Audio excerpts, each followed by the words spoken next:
कथा में बैठने के बाद, क्योंकि कलयुग में केवल भगवान का नाम ही है जो आपको भवसागर से पार लगा सकता है। बोलो पे राधे राधे।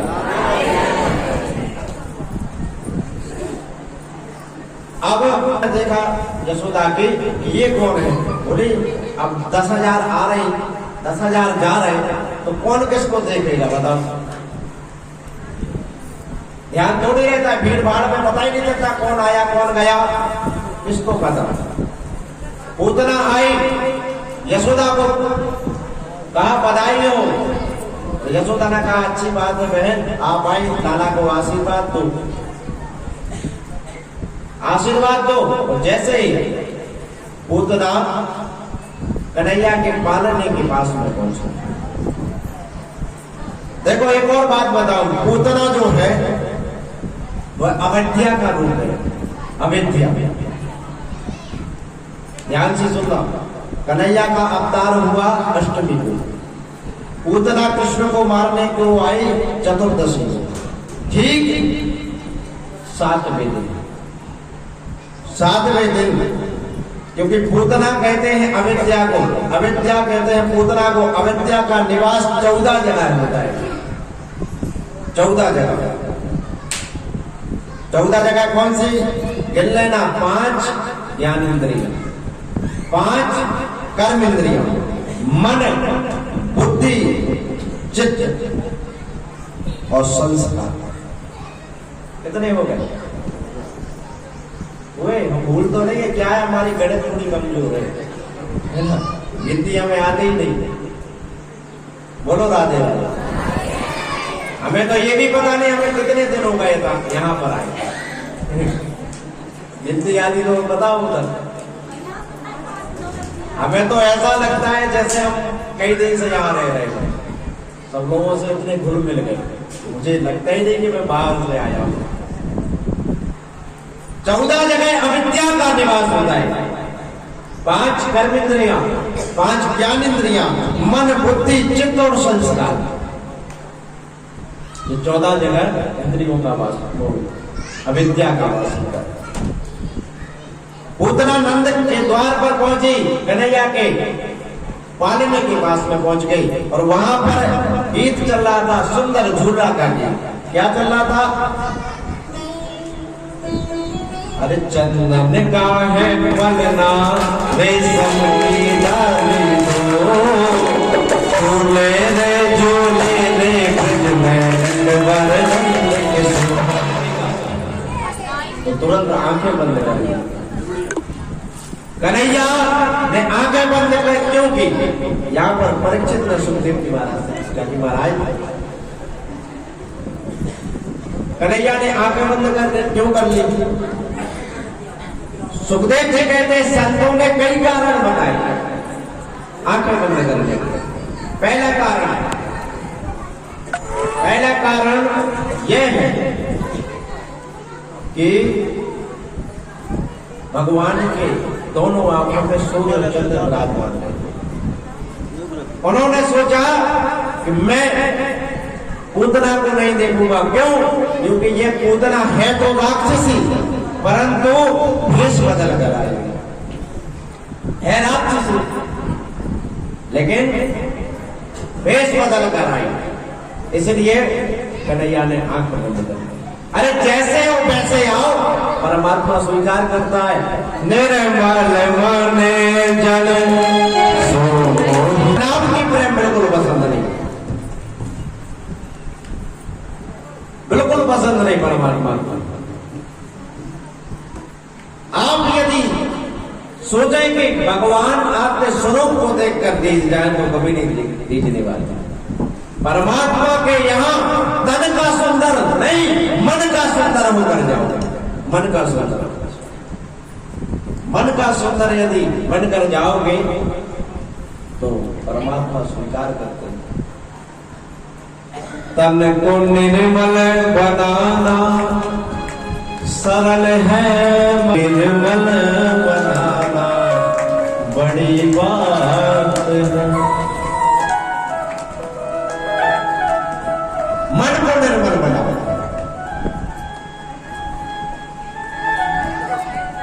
मन का सुंदर होना चाहिए, तन का सुंदर नहीं। तैयार होने से कुछ नहीं होगा महाराज। बट सवर कर जाना ये बड़ी बात नहीं, मन में सुंदरता होनी चाहिए। सूर्य और चंद्र ने देखा कि राम राम, सोचो जिस परमात्मा को, जिस श्री कृष्ण को सारी दुनिया इतना प्रेम करती है, सब प्रेम करते हैं कृष्ण को कि नहीं? कौन कौन नहीं करता? हाथ उठाओ, बोलो राधे राधे। और दूसरा कारण, यह मुझे जहर पिलाने के लिए आ गई। मैंने माखन और मिश्री तो अभी तक खाया ही नहीं, और मुझे जहर पिलाने के लिए आ गई। और मेरे बाबा महादेव है, बोलो बाबा। इसलिए मेरे बाबा महादेव है। शीश पगाल जगत, शीश पे गंगा है, शीश पे गंगा है, शीश भुजंगा है। शीश पे गंगा है, कंठ भुजंगा है, कोटि अनंग लजावन वाले। शीश पे गंगा है, कंठ भुजंगा है, कोटि अनंग लजावन वाले। ऐसे मेरे बाबा, जिसके शीश पे गंगा, कंठ भुजंग यानी सर्व, और हमेशा भक्तों का हित करते हैं, अपने लिए कुछ नहीं रखा, सब बांट दिया। लंका बनाई, रावण बोले दे देंगे। पूजन करने के लिए आया, रावण बोले महाराज हमें चाहिए, ले जाओ। ऐसे भोले बाबा का ध्यान किया, ऐसे भोले बाबा का ध्यान किया। आइए इस जहर का पान कीजिए। और भी कई कारण संतों ने बताए आंख बंद रखने के। और देखते ही देखते पूतना ने कन्हैया को उठाया और जहर भरा स्तनपान कराने लगे। जहर भरा स्तन, मेरे कन्हैया ने भी पान करते पहले तो दूध पिया और फिर जहर पिया, और जहर पीने के बाद अब तो पूतना के प्राणों को प्रारंभ कर दिया पीना, प्राणों को पीना प्रारंभ किया। और जैसे ही उसको प्राण अवरुद्ध होने लगे तो वह चिल्लाने लगे, विकराल स्वरूप में आ गई और बोले, अरे लाला छोड़, अरे लाला छोड़, मुझे जाने दे। 7 दिन का कन्हैया बोल पड़ा, अरे मौसी मुझे तो पकड़ना आता है, छोड़ना तो मुझे आता ही नहीं, छोड़ना तो मुझे आता ही नहीं। क्यों? एक तो जल्दी आपका मन कन्हैया के चरणों में लग ही नहीं सकता, और यदि लग जाए तो आप लाख प्रयत्न कर लें, लाख प्रयत्न कर लें, आपका मन कन्हैया के चरणों से हट ही नहीं सकता, क्योंकि इतना सुहावना स्वरूप है उनका। एक बार उनकी झांकी आपके हृदय में लग जाए। कृष्णा, कृष्ण, आपने कृष्ण लिखा है कभी? लिखा होगा सब, है ना? राधे कृष्ण, तो काम में जो मात्रा लगी है वो घूमने वाली मात्रा है ना, जो मात्रा है ना वो कैसी है? आपने देखा होगा जो मछुआरे मछली पकड़ते हैं, उनकी जो बंसी होती है वो भी वैसे ही होती है जैसे वो मात्रा लगी है ना, वैसे ही। और वह मछली चाहे कर भी उस बंसी में से नहीं निकल सकती। तो यदि आपका मन कन्हैया के चरणों में लग गया तो वह कैसे लगे? कैसे आपका मन उनसे दूर हो सकता है? एक बार लग मर जाए फिर तो छुड़ाई नहीं छूटता वाला। बोलो राधे राधे। एक ग्वालिन यमुना के किनारे तपस्या कर रही थी। एक ग्वालिन यमुना के किनारे तपस्या कर रही थी। वहां पर एक संत जी निकले, वृंदावन में तपस्या कर रही थी, और एक संत निकले, बोले क्या कर रही हो?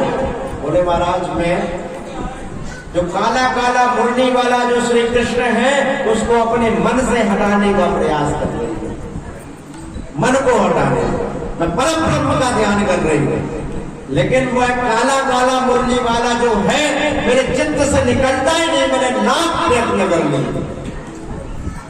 बोले बताओ हुआ क्या?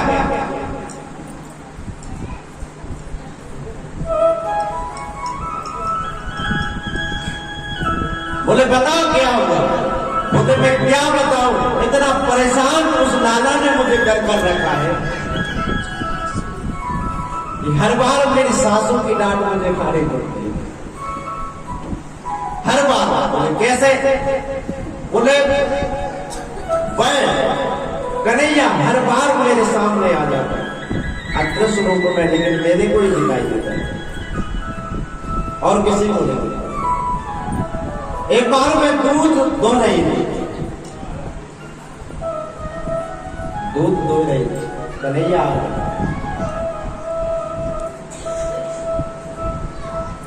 और मेरे गाय के बछड़े को छोड़कर भाग गए।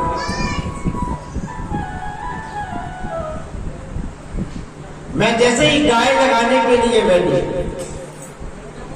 मैं जा ही रही थी, बछड़े को छोड़ दिया, मैं जा रही थी गाय लगाने के लिए, इतने में ना जाने कहां से वह कन्हैया आया और बोली भाभी राम राम।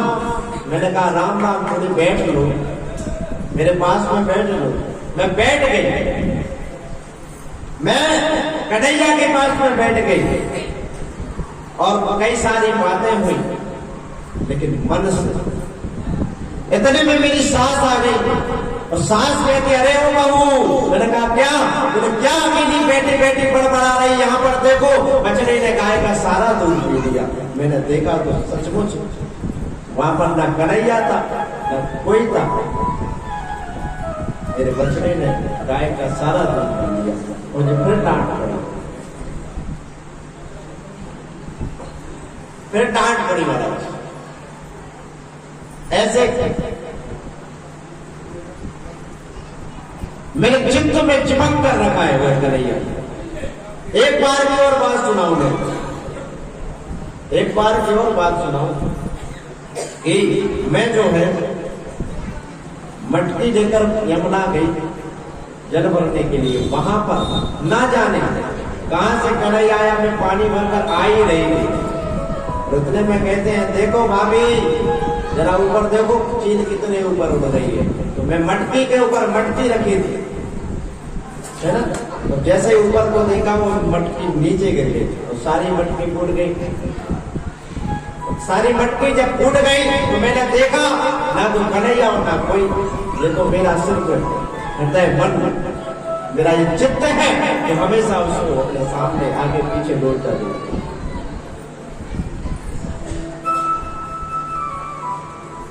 ऐसा चिपक कर रखा है कि ये मन से निकाले नहीं निकलता, इसलिए मैं उसे भुलाने के लिए तपस्या कर रही हूं। संत की आंखों में आंसू आ गए, अरे वाह, कोई तो तपस्या करता है कि किसी न किसी प्रकार से मेरा मन के चरणों में लग जाए, ये देखो, इसलिए तपस्या कर रहे हैं कि मेरा मन उनसे अलग हो जाए। आज कन्हैया 7 दिन के बोल पड़े उतना से कि मौसी मुझे तो पकड़ना आता है, छोड़ना तो मुझे आता ही नहीं। विकराल स्वरूप धारण कर कर पूतना भागी और जब उसकी मृत्यु हुई तो संत जन बताते हैं कि जब वह पूतना गिरी तो 6 किलोमीटर के सारे पेड़ पौधे तड़तड़ा कर छूट गए वाला, जितना विकराल स्वरूप। सारे ब्रजवासियां दौड़े, यशोदा मां दौड़ी दौड़ी आई, कन्हैया को पालना में ना पाई, तुरंत घबराई, जाकर बोलते हुए कन्हैया को देखा, बाहर निकलकर कन्हैया 7 दिन तक उतना की छाती पर किलोर कर रहा था। कन्हैया को नीचे उतारा गया और उसके बाद कन्हैया के नाम से ही कन्हैया को झाड़ा लगाया गया। इंद्राणी ऋषिकेशा प्राण नारायण पता। ऋषिकेश किसका नाम है? कन्हैया का। नारायण किसका नाम है? कन्हैया का। श्वेत दीप पति चित्तम मनो योगेश्वरावतु। परम योगेश्वर के नाम से योगेश्वर को ही झाड़ा दे रहा है। उनके नाम से उनको ही झाड़ा है। कन्हैया को झाड़ा लगाकर कहते मेरे लाला की इंद्रियों की रक्षा ऋषिकेश करें, प्राणों की रक्षा नारायण करें, श्वेत दीपपति लाला की चित्त की रक्षा करें, मन की रक्षा योगेश्वर भगवान करें। इस प्रकार से झाड़ रही है। छोटे छोटे बालकों को जब नजर लग जाती है, तो मैया बड़े प्रेम से मतलब जो है न जाने यहाँ की नजर, वहां की नजर और दुनिया भर की नजर है, अच्छे से प्यार से झाड़ते हैं कि नहीं?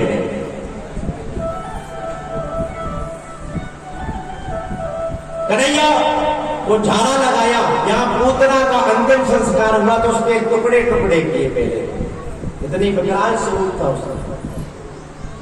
टुकड़े करने के बाद जैसे ही उसका अंतिम संस्कार किया गया तो उसमें से सुंदर सुगंध निकली। सुखदेव जी महाराज से परीक्षित ने कहा महाराज ये तो राक्षसी थी और राक्षसी में से तो दुर्गंध निकलनी चाहिए, परंतु ये सुगंध कैसे निकली? सुखदेव जी कहते हैं राजन, जिसको परमात्मा का स्पर्श हो जाए वह राक्षसी कैसे हो सकती है? वो तो परम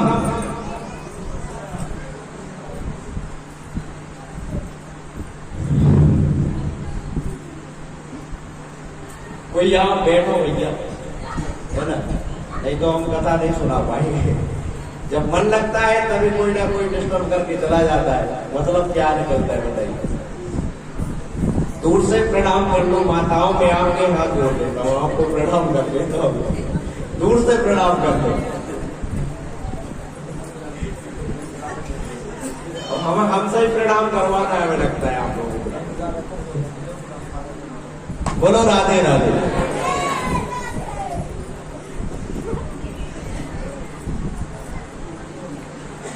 पूतना में से सुगंध क्यों निकली?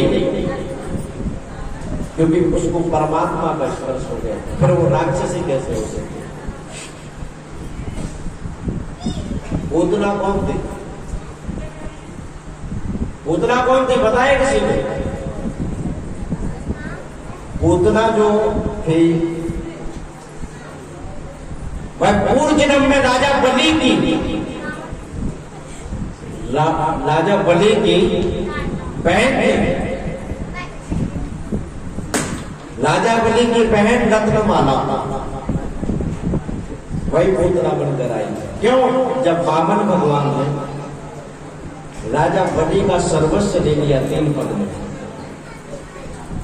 उससे पहले जब वामन भगवान राजा बलि के यज्ञशाला में प्रवेश कर रहे थे, उसी समय महल की अटारी पर चढ़कर उनकी बहन रत्नमाला उनका स्वरूप देख रही थी। और उनका स्वरूप देखने के बाद उनके मन में यह उत्कंठा हुई कि ऐसा पुत्र मेरा हो, काश में इसे स्तनपान कराऊं, मैं इसे स्तनपान कराऊं। लेकिन ये भावना कब थी? जब वामन भगवान राजा बलि के पास में आ रहे थे।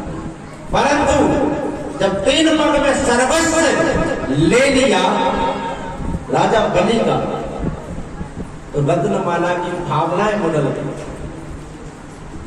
जिस भाई का सर्वस्व चला जाए उस बहन की भावनाएं श्रेष्ठ कैसे रह सकते हैं उसके प्रति? इसलिए भावनाएं बदली। बोले पहले तो मैं इसे स्तनपान कराना चाहती थी, परंतु मैं अब इसे स्तनपान नहीं कराऊं, मैं तो अगर स्तनपान कराऊंगी तो जहर लगा दूं। भगवान ने उनकी मनोकामना भी पूरी की। आज वही पूतना अपने स्तनों में जहर लगाकर आई कन्हैया को मारने के लिए, लेकिन मेरे कन्हैया ने उसे माता की गति प्रदान कर दी। उनकी करुणा का वर्णन कौन कर सकता है। अहो बकियम स्तः कालकूटम। उन कन्हैया ने पूतना को माता की गति प्रदान की, मां यशोदा को बाद में मिली, पूतना को पहले कर दी। ऐसे करुणा निदान है कन्हैया। श्री गोपाल राधे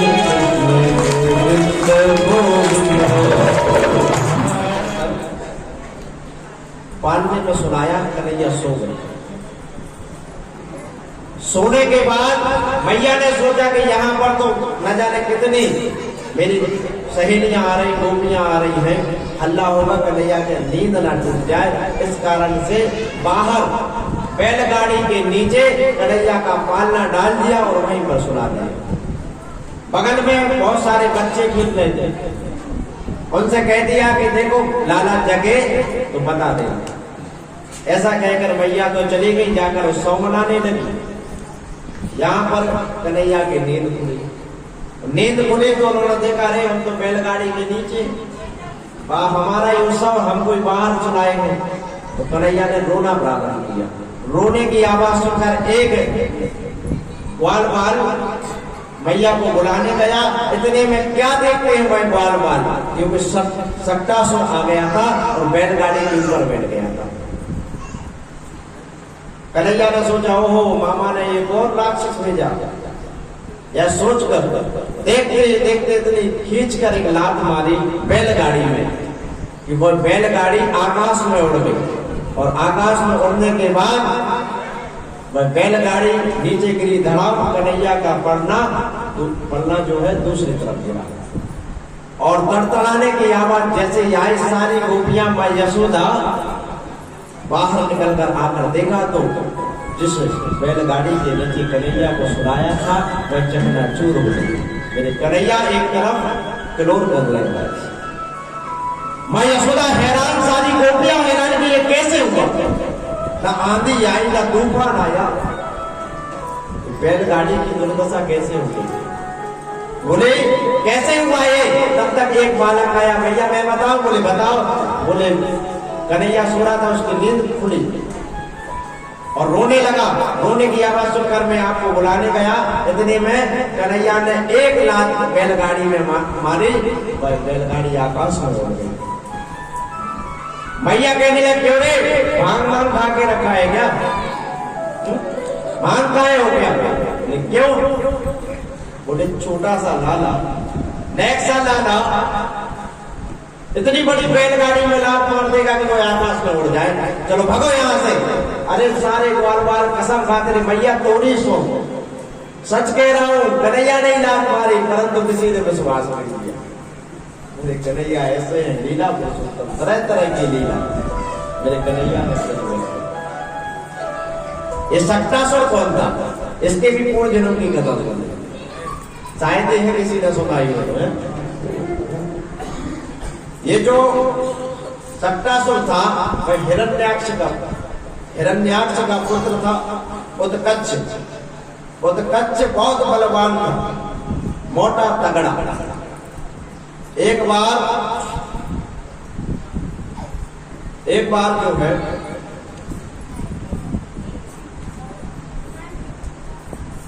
उसने स्नान करते समय लोमस ऋषि के आश्रम में उसने स्नान कर लोमस ऋषि के आश्रम में गया और आश्रम के वृक्षों को कुचल डाला।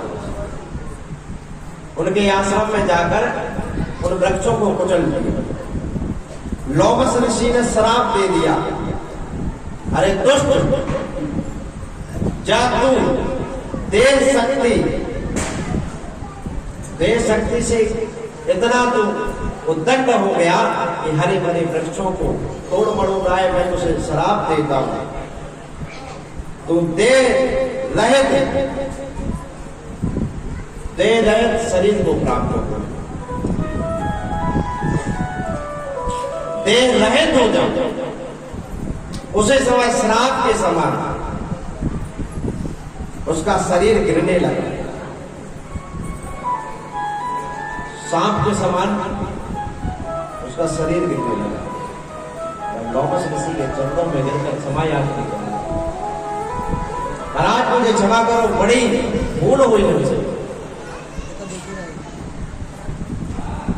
मैं जब तक आप मुझे क्षमा नहीं करोगे मैं आपके चरणों में गिर इस तरह पड़ा रहूंगा, मुझे माफ कर दीजिए।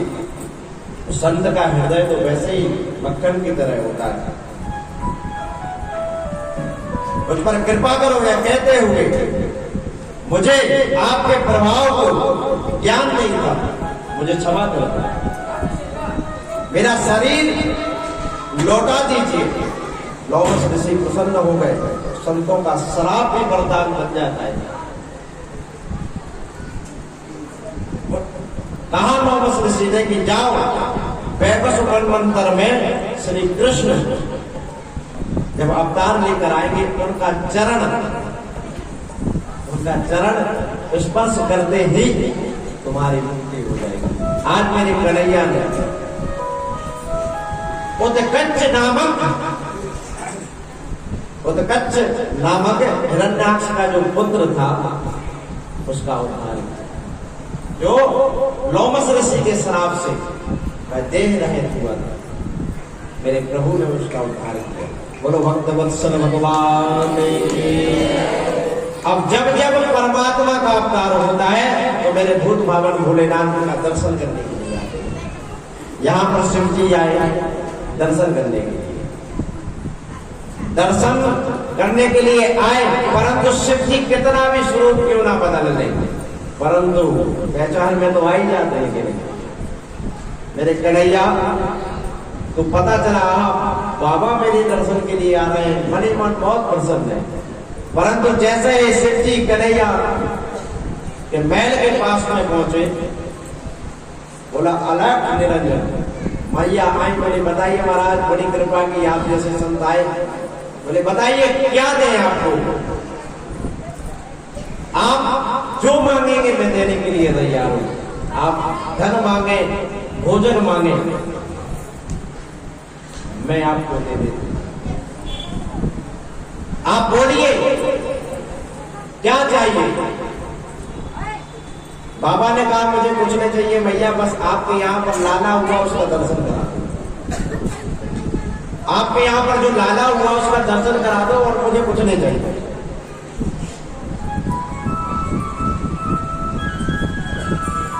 भैया ने कहा नहीं मैं आपको दर्शन नहीं करा सकती। बोले क्यों?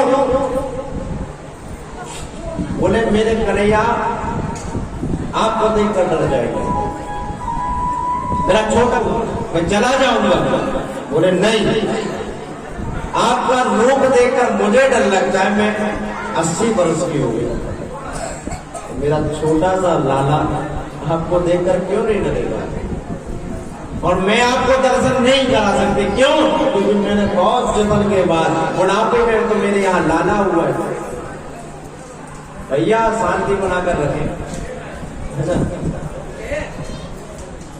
पता है बहुत बढ़िया काम कर रहे हैं आप, परंतु तो शांति बनाए।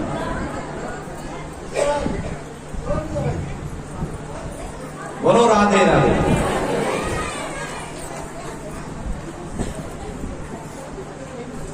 बोले मैं आपको देखकर जब डर रही हूं, और मैंने बहुत जतन से मेरे लाला को पाया है, बुढ़ापे में मेरे यहाँ लाला हुआ, मैंने बहुत तपस्या करी, बड़े बड़े यज्ञ किए, बड़े बड़े ब्राह्मण जिमाए, बड़ी बड़ी गौओं का दान किया, जब मुझे लाला प्राप्त हुआ है।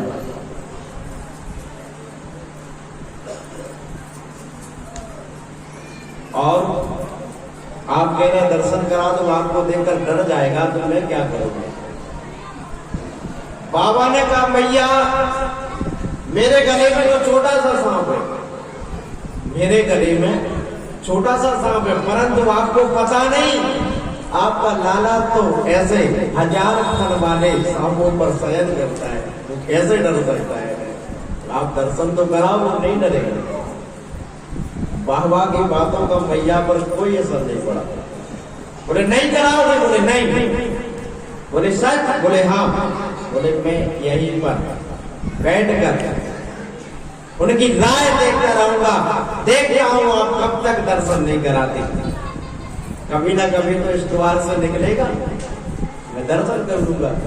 यशोदा ने कहा ऐसे कई द्वार हैं हमारे महल में, एक द्वार बंद सही, हम दूसरे द्वार से चले जाएंगे। कई द्वार हैं, एक ही द्वार थोड़ी है, हम दूसरा द्वार खोल लेंगे, दूसरे पे आ जाओगे दूसरा खोल लेंगे। एक दो द्वार ना सही, कन्हैया का दर्शन नहीं करना। बाबा जान गए कि मैया दर्शन कराने वाली है नहीं, कुछ हट होती है। हट कौन? एक तो बालक की हट। बालक यदि हट पकड़ जाए कि मुझे ये खिलौना चाहिए या ये चीज चाहिए, देना पड़ता है, नहीं तो वो लौटेगा और रोएगा और एक तरफ करेगा। आपको पता होगा, सबके पास बालक है, बोलो राधे राधे।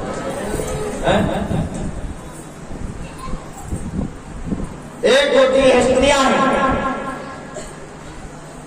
अगर स्त्री ने हट पकड़ ली कि चाहे कुछ हो जाए, करवा चौथ पर मुझे 1600 रुपए की साड़ी चाहिए तो चाहिए,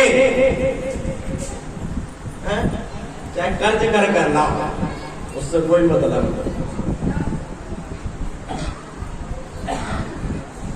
कुछ लोग हट पकड़ ले, है ना। अगर हट ही पकड़ना है तो एक हट पकड़ो, कन्हैया के नाम किया, है ना। संसार की हट में ना भी बोलो राधे राधे। भैया ने कह दिया मैं दर्शन नहीं कराऊंगा, दर्शन नहीं कराऊंगे। बाबा समझ रहे कि दर्शन कराने वाली नहीं है, इसलिए चले गए। लेकिन मेरे परमात्मा श्री कृष्ण ने सोचा कि बाबा मेरे दर्शन के बिना जा रहे, ऐसा कैसे हो सकता है, ऐसा कैसे हो सकता है। मेरे कन्हैया ने रोना प्रारंभ किया और इतना जोर से रोए कि मैया यशोदा ने, नंद बाबा ने, सारी सखिया ने, गोपियां ने, लेकिन रोना बंद ही नहीं होता। एक गोपी बोली मुझे तो लगता है यशोदा लाला को नजर लग गई। किसकी? बोले हो ना हो, वह बाबा जो आए थे वही कुछ जादू टोना कर गए। मां की ममता, मां की ममता होती है, बेटा कैसा भी हो जाए, परंतु मां की ममता हमेशा यही रहती है कि मेरा बेटा चाहे जहां भी रहे, जैसा भी रहे, खुश रहे, हमेशा खुश रहे। ये मां की ममता होती है। मां की ममता कहते हैं मेरे लाला को नजर लग गई, तुरंत अपनी सखी को भेजा, जाओ बाबा को बुला कर लाओ। अभी ज्यादा दूर नहीं पहुंचाओ। मेरे बाबा जो एक पेड़ के नीचे छांव में बैठ गए, दौड़ी दौड़ी एक गोपी आई, बाबा चलो आपको यशोदा मां ने बुलाया। शंकर जी बोले नहीं, हम क्यों जाएं, हमें देखकर तो उनका बाबा जो है, उनका लाला डर जाता है, हम नहीं जाएंगे। हमने वो हट पकड़ के रखे तो मैं भी हट पकड़ के रखूं, नहीं जाऊंगा। बहुत मनाया, फिर बाबा के बाद में उनके मन में विचार आया कि कहीं ये ना हो कि मैं परमात्मा के दर्शन से वंचित रह जाऊं, तो मेरे बाबा दौड़ते हुए चले गए। जाकर मां यशोदा ने जैसे ही अपने महल से कन्हैया को निकाला, बाबा कन्हैया को देखने लगे और कन्हैया बाबा को देखने लगे। मानो ऐसा लगा कि बरसों से एक दूसरे के देखने के लिए बुलाए, तरस रहे हो। कन्हैया अपना सुहावना स्वरूप है कन्हैया। मैंने वृंदावन में ना जाने कितने लोगों को देखा है। एक बार उनसे नजरें मिल गई, नजरों का ही खेल है कि नजर अगर उनसे मिल गई ना तो सारी जिंदगी गुजर जाती है, मगर उनका सावरा सुहावना स्वरूप आपकी नजर से अलग नहीं हो सकता। कन्हैया तो मैं एक नजर देगा,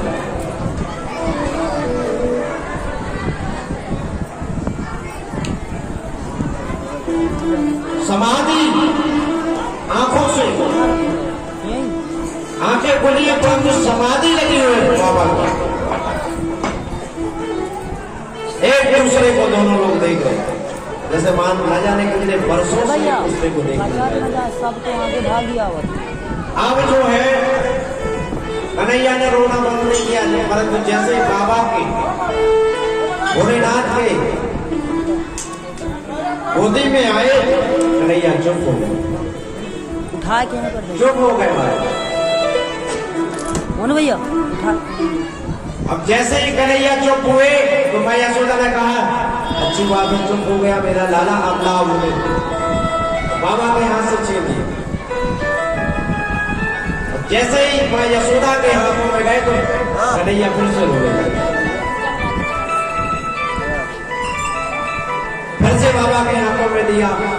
अब तो ऐसा होने लगा कि बाबा के हाथों में आए तो चुप हो जाए, माँ यशोदा के हाथ में जाए तो फिर से रोने लगे। अब बड़े परेशान।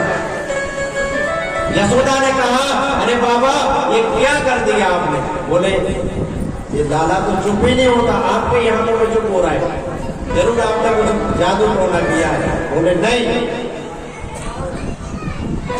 मैंने कोई जादू किया न टोना,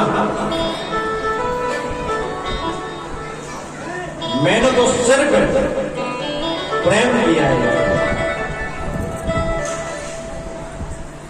और प्रेम निस्वार्थ होना चाहिए परमात्मा से। निस्वार्थ प्रेम यदि परमात्मा से करोगे जिसमें कोई स्वार्थ ना हो, वह प्रेम यदि आपके हृदय में है कन्हैया, परमात्मा आपके आगे पीछे ढूंढेगा। आप कहोगे यहां बैठो तो बैठेगा, उठो तो उठेगा, नाचो तो नाचेगा। प्रेम के बसे हो, प्रेम से बस नहीं होगा। लेकिन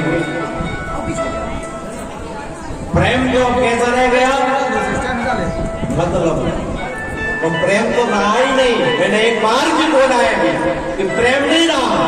प्रेम की परिभाषा क्या होती है सब भूल गए, अब तो सिर्फ प्यार चलता है।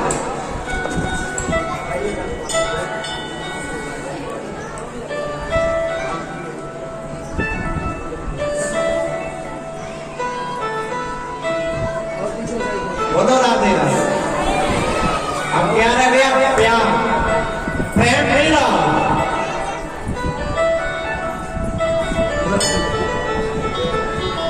प्रेम समर्पण को कहते हैं।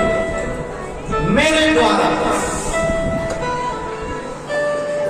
मेरे आराध्य को कोई कष्ट ना हो, कोई ऐसा कर्म हमसे ना हो जाए कि उसके मन में कष्ट हो जाए। आप सोचो, आप सब प्रेम करते हैं कन्हैया से?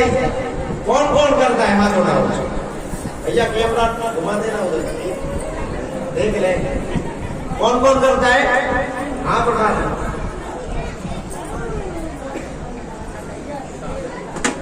सब करते हैं, सब प्रेम करते हैं कन्हैया से।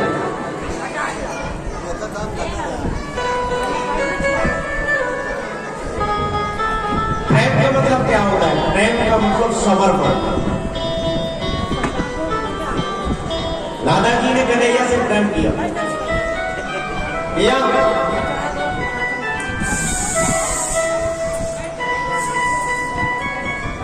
परंतु उनके साथ में जाने की दिल नहीं की। नहीं, मैं आपसे ही विवाह करूंगी या मैं आपको इस ब्रज को छोड़कर नहीं जाने दूंगी। प्रेम का अर्थ यही का भाव हमारे अंदर होना चाहिए। हमारे द्वारा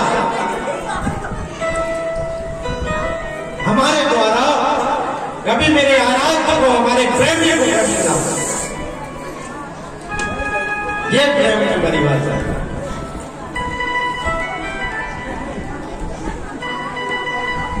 राधा जैसा प्रेम कोई नहीं कर सकता, परंतु कृष्ण की खुशी के लिए, कन्हैया की खुशी के लिए राधा रानी ने उनको जाने दिया। एक बार भी उनके मुंह से नहीं निकला कि बच जाओ। ये प्रेम होता है, भक्ति का प्रेम, भक्ति रूपी प्रेम सबको करना चाहिए। वह प्रेम यदि उनसे हो जाए, आपका जीवन धन्य हो सकता है। मैं यशोदा ने कहा कि क्यों रोता है मेरा कन्हैया? आपके हाथों में जाता है, चुप हो जाता है, मेरे हाथों में आता है, फिर सब रोने लगता है। कोई उपाय बताओ। शिव जी ने कहा एक ही उपाय है। भैया बोले क्या? आप मेरा मंदिर यहां बनवा दो। लेकिन जब जब आप अपने लाला का स्नान कराएं, आपके लाला का स्नान का जो जल है वह मेरे सिर पर गिरना चाहिए, ऐसा मंदिर बनवाओ। लहरे योगी नंद भवन में ब्रज में वास कीजिए, जब जब मेरो लाला रोवे तब तब दर्शन दीजिए, तब तब दर्शन। अब जो है शिव जी का मंदिर बनाया और मेरे प्रभु, मेरे आराध्य शिव शंकर भोलेनाथ नंदेश्वर महादेव के यहाँ पर हमेशा हमेशा के लिए स्थापित हो गए। आज भी वृंदावन में नंदेश्वर महादेव का मंदिर बना है, कभी जाओ तो दर्शन जरूर करना। बोलो भूत बाबा भोलेनाथ की। कुछ दिन हुए, तृणावत आ गया, तृणावत नाम का राजा। एक बार मैया यशोदा कन्हैया को लेकर अपना स्तनपान करा रही है। इतने में घर के ऊपर देखते हैं कन्हैया टेढ़ी निगाह से कि मामा ने एक और राक्षस भेज दिया। तृणावत, तृणावत इसको कहते हैं। गर्मी के दिनों में आपने देखा होगा बहुत बवंडर बड़े बड़े बल्ब चलते रहते हैं, धूल गोल गोल घूमते रहते हैं, तृणावत के रूप में। अब यहाँ क्या कहते मुझे नहीं पता, हमारे यहाँ तो बवंडर ही कहते हैं ना।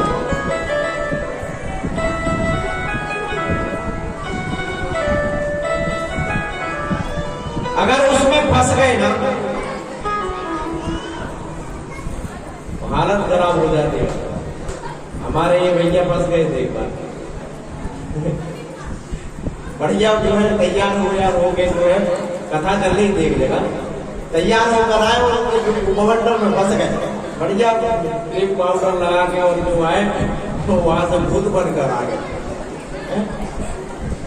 बोलो राधे राधे।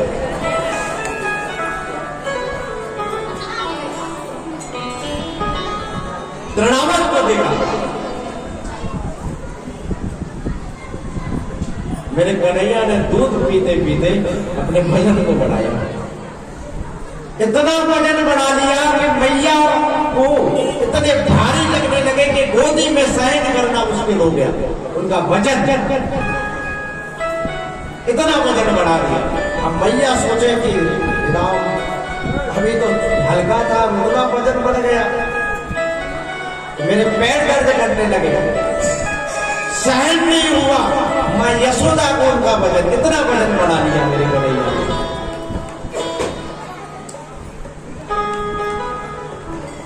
इसलिए भी बढ़ाया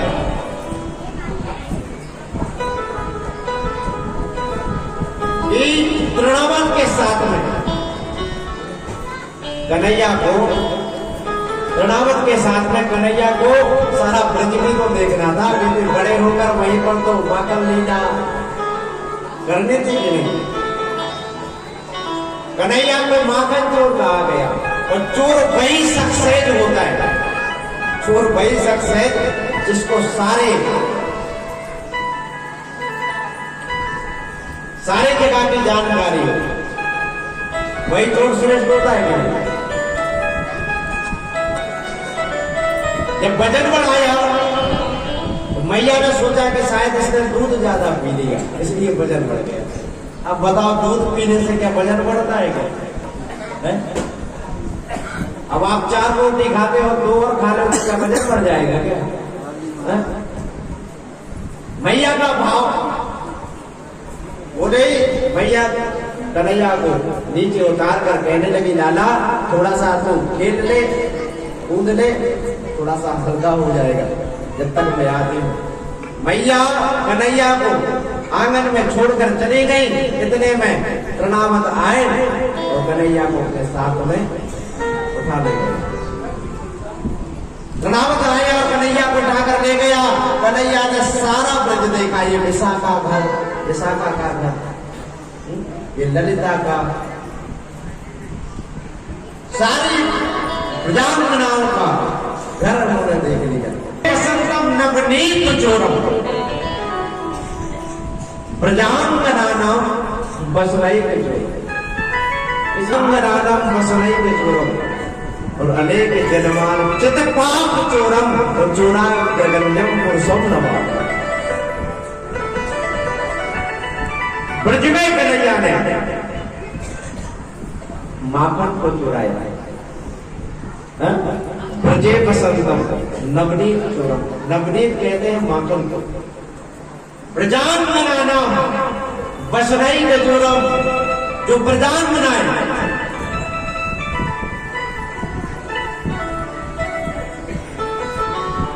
नियम के विरुद्ध यमुना में नग्न स्नान करते थे, उनके वस्त्रों को चुराया।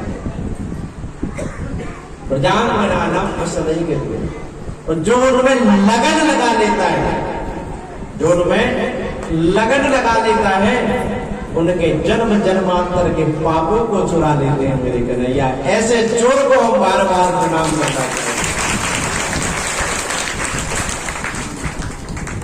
बोलो राधे राधे। अरे क्या जाने कोई क्या जाने, प्रभु ने हमसे कार दे गई, और जो नहीं आता उनको जबरदस्ती ले आते। आओ शरण में तो आना ही पड़ेगा, है ना? बिना शरण में आए, देखो अच्छे से आ जाओ तो बात अलग है ना? अच्छे से आ जाओ तो कितनी अच्छी बात है, और अगर नहीं आओगे तो जबरदस्ती जब खींच कर लाना पड़ेगा। आना तो पड़ेगा, ये निश्चित है। देखो शरणागत हो जाना,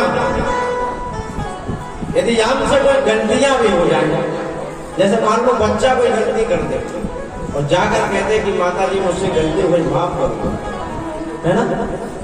तो माफ कर देते, और यदि ना शरणागति ली आपने तो 2 डंडे लगाकर ही मानते, है ना? शरणागत होना बहुत बड़ी बात है। शरण में चले जाओ। रावण कितना बड़ा विद्वान है, उस जैसा विद्वान कोई नहीं है, लेकिन वो शरणागत नहीं है। अपराध रावण ने किया, और एक अपराध किसने किया? काग ने सोचा किया।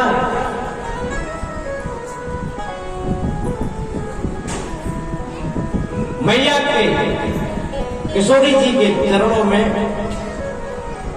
ठोकर मार दिया। मर्यादित होकर तुलसीदास ने कहा कि चरणों में, वाल्मीकि रामायण में तो कुछ और देखा है।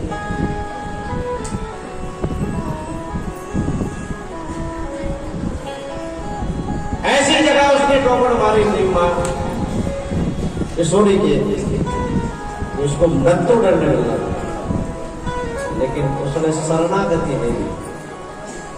रावण से बड़ा अपराध किया परंतु शरण में चला गया। रावण कैसा विद्वान तपस्वी,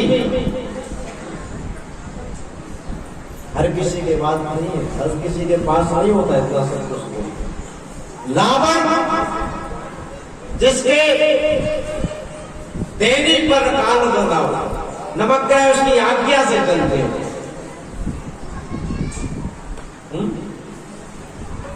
नवग्रह जिसकी आज्ञा से चलते हैं। रावण पूजा करने जाता था तो चौकी पे नहीं बना देते, ब्राह्मण तो बना देते चंद्र उदय बने, देखे होंगे मंदिर में बने हैं, बने कि नहीं। रावण जब पूजा कराने जाता था बुलाता था, इधर आओ, यहाँ बैठो, तुम इधर बैठो, तुम इधर बैठो, है ना। प्रकांड विद्वान परंतु शरणागत, इसलिए उसको जबरदस्ती करना पड़ा, ना चाहते हुए। और शरणागति ले लेता है, मेरे प्रभु उसको अभय कर देते हैं, मृत्यु का भय होता ही नहीं। तो बोलो राधे राधे। तृणावत आकाश में उड़ाने गया कन्हैया को, आकाश में उड़ाकर सारा ब्रज जब कन्हैया ने घूम लिया और तृणावत जो है कन्हैया को लेकर मथुरा की ओर जाने लगा, तो मेरे प्रभु ने फिर वजन को बढ़ाया और बढ़ाकर इतनी तीव्र गति में नीचे ले आए उसको, और ले जाकर एक बहुत बड़ी शिला थी, वहां पर जाकर सीधा उसका सिर पटक दिया। तृणावत का उद्धार हो गया। वत्सल भगवान तृणावत की भी पूर्व जन्म की कथा सुना दे, बोलो सुना दे। पांडव देश में कुछ बोल रहा है क्या? पांडव देश में सहस्राक्ष नाम के एक राजा थे। वे नर्मदा तट पर अपनी रानियों के साथ में विहार कर रहे थे। वहां से दुर्वासा ऋषि जी निकले और दुर्वासा ऋषि को देखकर न उन्हें प्रणाम किया न उनको लज्जा। कई रानियों के साथ में गोल गोल घेरे हुए थे। ऋषि ने श्राप दे दिया कि जिस प्रकार इस गोल गोल तुम रानियों के साथ में विहार करते हो, जाओ मैं तुम्हें श्राप देता हूं, राक्षस हो जाओ, राक्षस हो जाओ। तब उन्होंने क्षमा मांगी और बहुत बड़ा अपराध हो गया। क्षमा करने के बाद वरदान के रूप में कह दिया कि जाओ, कन्हैया का स्पर्श होते हुए तुम्हारा उद्धार हो जाएगा। आज वही राक्षस तृणावत के रूप में आया, तृणावत के रूप में आया और मेरे कन्हैया ने उसका उद्धार कर दिया। बोलो भक्तवत्सल भगवान की। अब 1 वर्ष के हो गए कन्हैया। और शास्त्र कहता है कि बालक जब 1 वर्ष का हो जाए तो उसका नामकरण होना चाहिए, परंतु कन्हैया का तो नामकरण नहीं हुआ, ना बलराम का हुआ। दोनों बिना नाम के, मैया ने ही नाम रख दे, कन्हैया, कन्वा, ये सब कहकर बुलाते हैं। आज मेरी माँ यशोदा ने कन्हैया का सुंदर श्रृंगार किया। वसुदेव मन में चिंता हुई कि मेरे दोनों पुत्र नंद बाबा के यहाँ पर हैं, उनका नामकरण नहीं हुआ, तो गर्गाचार्य को बुलाकर वसुदेव ने कहा कि आप यदि कृपा कर दे तो मेरे दोनों बच्चों का नामकरण करें। वसुदेव जी से आज्ञा लेकर गर्गाचार्य जी आए और जाकर नंद बाबा के महल के यहाँ पर खड़े हो गए। नंद बाबा जो है यमुना स्नान करने के बाद लौट रहे थे और बाबा को देखा, गर्गाचार्य जी को, तुरंत प्रणाम कर बोला, महाराज आप जैसे संतों का दर्शन पाकर तो मैं धन्य हो गया।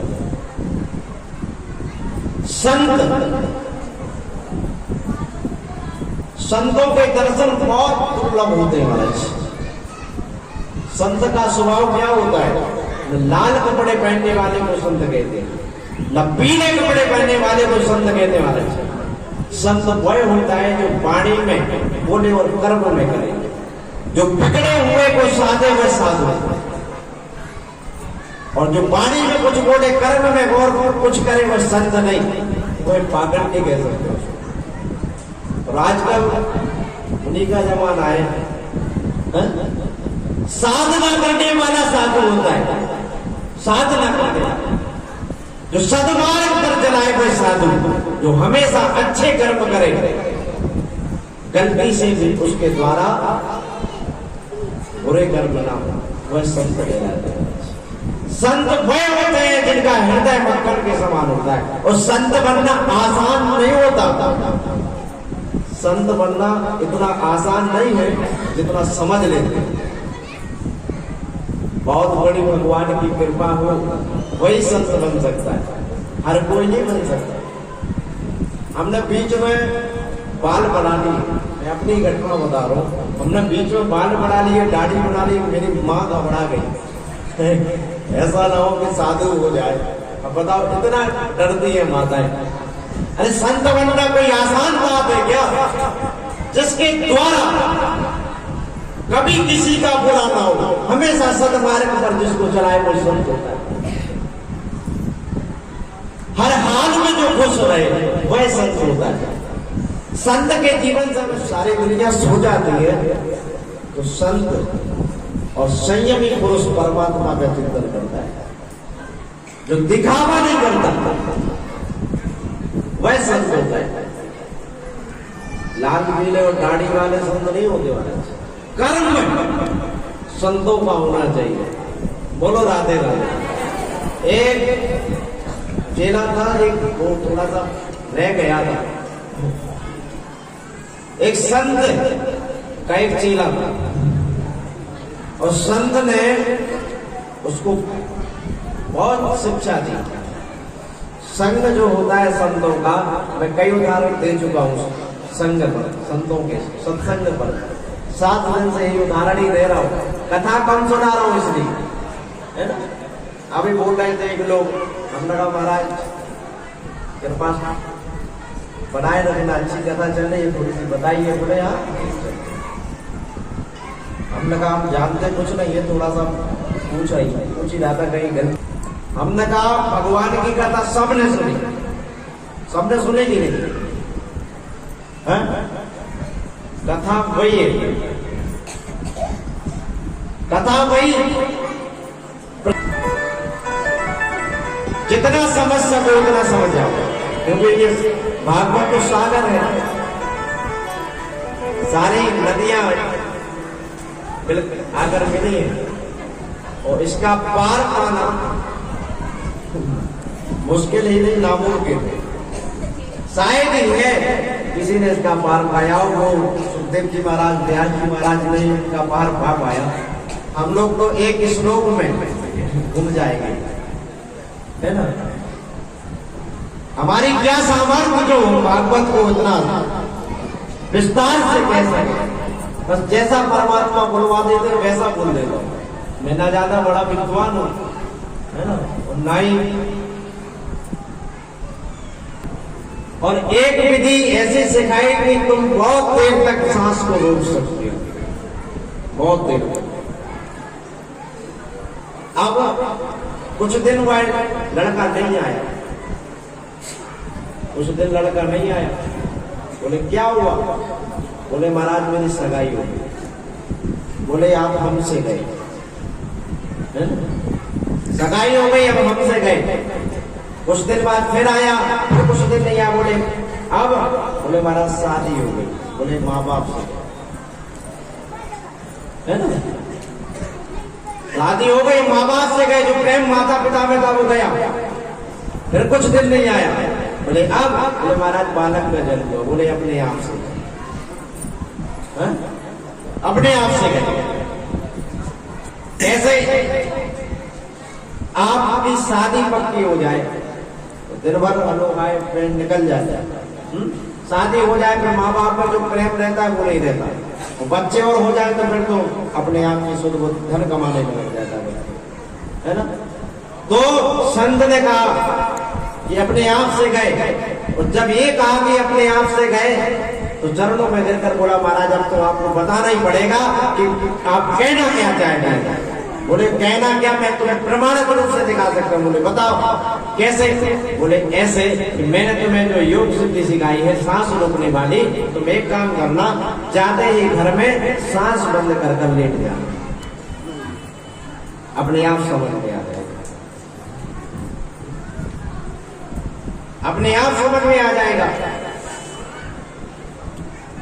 वो गया, सांस रोक कर पड़ा रहा, 1 घंटा हो गया, 2 घंटे, 3 घंटे हो गए, बहुत हिलाए उसकी पत्नी, अरे उठो।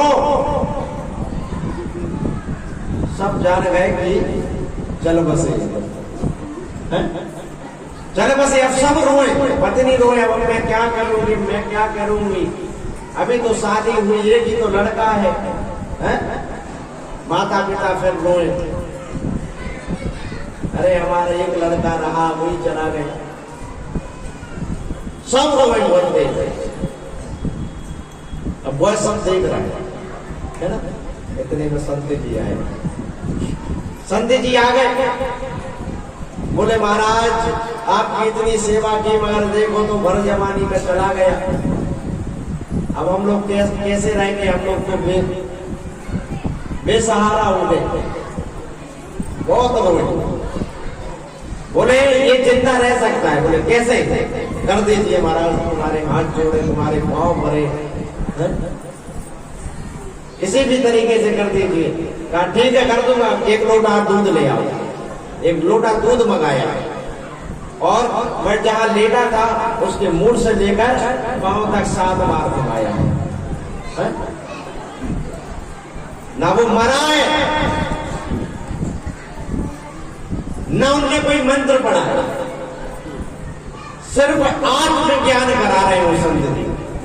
आत्मज्ञान 7 बार घुमाया और जाकर दरवाजे पर आए। बोले ठीक है ये जिंदा हो सकता है, परंतु इस लोटे में जो जल वो दूध है वो जो पी लेगा वो मर जाएगा और ये जी जाएगा। अब बताओ कौन मरना चाहता है? पत्नी के आगे लोटा किया। बोले महाराज हम तो अभी शादी हुई है, हम अपने पिताजी के यहाँ चले जाएंगे, हैं? हम नहीं पी सकते। हाथ जोड़ दिए। कौन मरना चाहेगा महाराज बताओ? पिताजी के यहाँ पर, माता के यहाँ पर, अब महाराज पी तो लेते मगर माता कह रही है, माँ कह रही है पी तो लेते मगर क्या बताएं कि हम चले गए तो इनका ख्याल कौन रखेगा बुढ़ापे में? कोई ना पिए। बोले फिर हम पी ले? अरे सब लोग अरे महाराज संत का तो काम ही है दूसरों का कल्याण करना, पी लीजिए। संत का तो काम ही है बिगड़े हुए को साधना, आप पी लीजिए महाराज, जन कल्याण के लिए तो संत होते हैं, पी लीजिए। और जैसे ही भगवान ने ओ संत जी ने उसको लोटे को दूध पिया तो वह उठकर खड़ा हो गया। बोला देख लिया संसार, ये है संसार, कुछ नहीं है इस संसार में। जब विपत्ति आती है तो कोई नहीं साथ होता है, जैसे गजेंद्र के साथ में हुआ है ना। आखिर में परमात्मा की याद, उसी दिन से उसने घर छोड़ दिया। इस संसार में कोई किसी का नहीं होता। बोलो राधे राधे। तो संत हमें सद्मार्ग पर चलना सिखाते हैं महाराज, सद्मार्ग पर। इसलिए हमेशा संतों के पास में जाकर सद्गुण ही सीखना। यदि संत के पास कोई दुर्गुण भी है तो उसको ना लेकर सद्गुण सीखो, है ना। और हमेशा जीवन में एक ऐसा गुरु बनाओ, ऐसा गुरु बनाओ जो हमेशा आपके अंदर बैठे अंधकार को दूर करने का प्रयास अपने ज्ञान के द्वारा करेगा। हमेशा ऐसा गुरु होना चाहिए, क्योंकि गुरु बिना पवन की तरह ही ना कोई, भाव सागर से पार गुरु के बिना नहीं होता। संतों के पास में जाकर कभी व्यर्थ का प्रश्न नहीं करो, मेरी दुकान अच्छी चलेगी, मेरा व्यापार अच्छा चलेगा, ये व्यर्थ का प्रश्न कभी नहीं करना चाहिए। संत के पास में जाकर, विद्वान के पास में जाकर तो केवल एक ही प्रश्न करना चाहिए कि भगवान के चरणों में हमारे निष्ठात्मक प्रीति होगी कि नहीं। यह प्रश्न हमेशा करो, आपका जीवन सफल हो जाएगा। बोलो राधे राधे। हमेशा भगवान के नाम। ओम नमो भगवते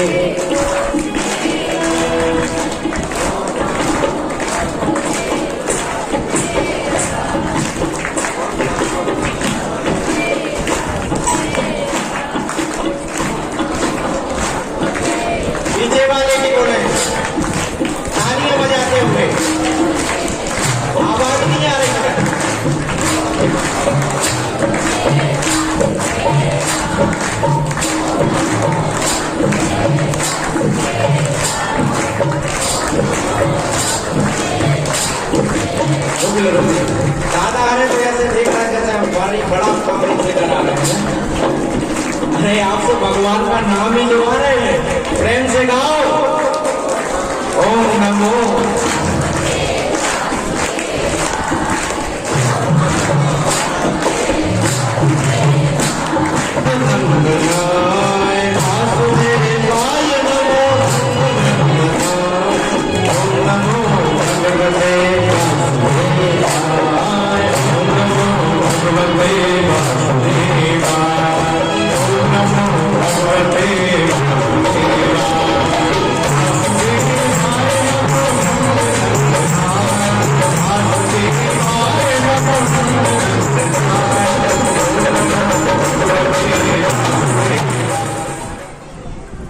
गौशाला में पधारो, मैं तुरंत अपने बच्चों को लेकर आता हूँ। यशोदा और रुक्मिणी को लेकर जाकर सीधे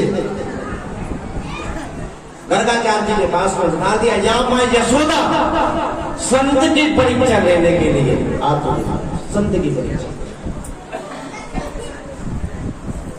संत की परीक्षा लेने के लिए यशोदा माँ ने अपने बच्चों की अदला बदली कर दी। रुक्मिणी माता ने कन्हैया को, रोहिणी माता ने कन्हैया को ले लिया, यशोदा ने बलराम को ले लिया और दोनों जाकर बैठ गई। अब माँ के सामने गर्गाचार्य जी बैठे, आंखें बंद की और मन में सोच रहे हैं कि बाप माता मेरी परीक्षा लेने के लिए आई, इसलिए पुत्रों की अदला बदली कर दी, इसलिए पुत्रों की अदला बदली कर दी। जैसे आंखें खोलकर देखा और जैसे मेरे कन्हैया से निगाहें मिली, गर्गाचार्य जैसे ही निगाहें मिली, देखते तो समाधि लग गई, आंखें खुली की खुली रह गई। गर्गाचार्य जी देखते ही रह गए,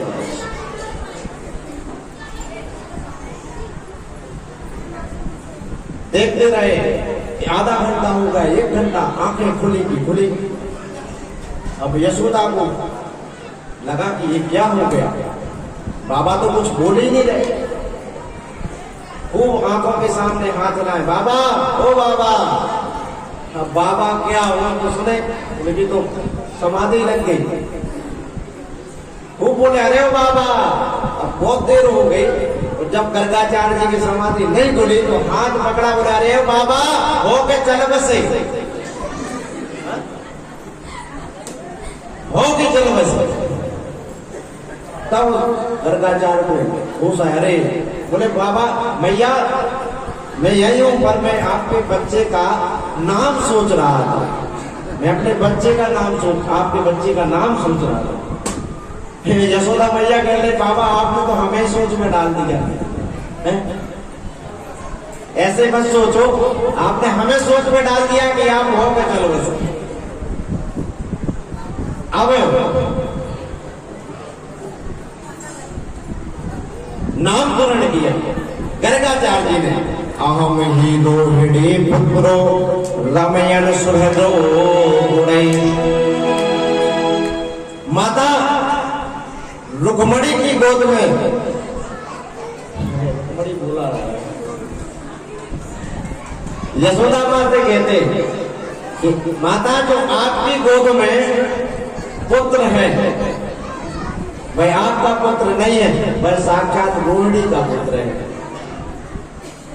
माता यशोदा समझ गई कि ये कोई खड़िया बंधन सत्य नहीं है, कि कर्मनिष्ठ पक्के ज्योतिषी है। तुरंत गले में से हार निकाला और वही गर्गाचार्य जी को प्रदान कर दिया। बोले महाराज हमारी गलती हो गई, हम आपसे आपकी परीक्षा ले रहे हैं, इसको स्वीकार करिए। कहने लगे ये आपका पुत्र नहीं, ये साक्षात रोहिणी का पुत्र है और मैया इनका नाम मैं राम रखता हूं, इनका नाम में राम रखता हूं, परंतु इनके अंदर बल अधिक होने के कारण इनका नाम होगा बलराम। इनका नाम बलराम होगा। बलभद्र भी इनको लोग कहेंगे। बलभद्र यानी कल्याण, और जिसका बल समाज के कल्याण के लिए हो वह बलभद्र। इनका हलधर, दाऊ दयाल और एक गर्भ से दूसरे गर्भ में स्थापित हुए, इसलिए इनका नाम संकर्षण भी हुआ। रोहिणी माता से कहते आपकी गोद में जो पुत्र है उनका नाम सुनिए। आसान वर्णास्त्रयो हास्या प्रणतो नुयुगम तनु। इनका पहले शुक्ल वर्ण था, फिर लक्ष्य वर्ण हुआ, फिर पीत वर्ण हुआ, अब यह कृष्ण वर्ण में आए हैं, इसलिए इनका नाम कृष्ण वर्ण। बोलो कृष्ण कन्हैया लाल की।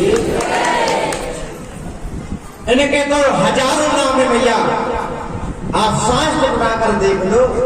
विष्णु सहस्र नाम, गोपाल सहस्र नाम, राम सहस्र नाम,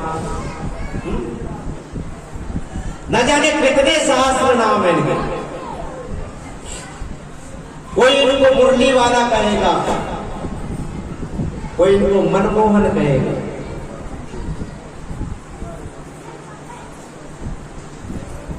सावला सलोना, इसलिए इनका नाम एक श्याम भी होगा, है ना।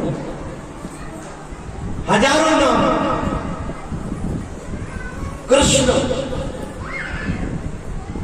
मैया कहती है एक ऐसा नाम रखा कृष्ण, ये नाम ही इतना अटपटा है, कैसे लेंगे? कोई अच्छा सा नाम रख दो कृष्ण, जैसा नाम यथा नामो तथा गुण, जैसा नाम वैसे ही गुण। कृष्ण जैसे अटपटा नाम है वैसे ही लीलाएं उनकी अटपटी हैं, और वो तो लीला पुरुषोत्तम है श्री कृष्ण। मैं पहले ही बता चुका हूं, कृष्ण में जो मात्रा रहती है, एक बार जो उनके जंगल में फंस गया तो वो निकलने वाला नहीं है। वो लोग राधे राधे कन्हैया कन्हैया कन्हैया कन्हैया कन्हैया कन्हैया कन्हैया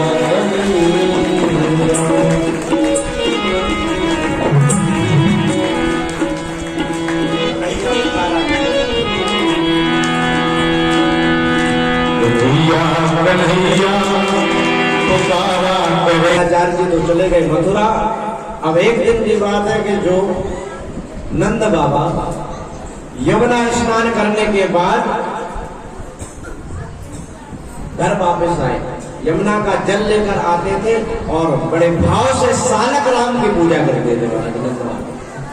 सालक राम, और वैष्णव के घर सालक राम भगवान की पूजन होती है कि नहीं? किसके घर में होते? सालक राम की पूजा। सालक राम को काले काले, अब यही पता नहीं किसका नाम सालक राम है। इधर से देखो सामने मंदिर में लगे वो काली काली बटेंगे। बोलो राधे राधे।